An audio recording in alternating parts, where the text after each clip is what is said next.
दिवसभर आपण उभ्या स्थितीत असतो, हृदयाच्या वरती आपला ब्रेन असतो, त्याच्याकडे रक्तपुरवठा करायला हृदयाला त्रास पडत असतो.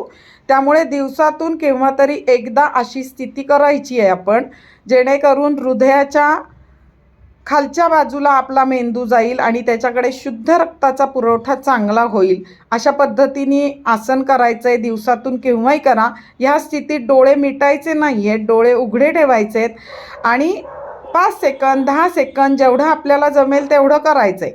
ज्यांना चांगलं जमतं, जास्त वेळ जमतं, त्यांनी 1 मिनिटसुद्धा हे उग्रासन, दंड स्थितीतलं उग्रासन याला म्हणतात, करायला हरकत नाही. आणि ह्याच्यानंतर मात्र शवासन मात्र घ्यायला अजिबात विसरायचं नाही.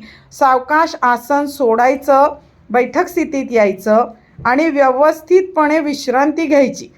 म्हणजे हा जो काही ब्लड फ्लो ब्रेनकडे झालेला असतो तो पुन्हा नॉर्मलला येण्यासाठी आपण शवासन घेणं फार गरजेचं आहे. धन्यवाद.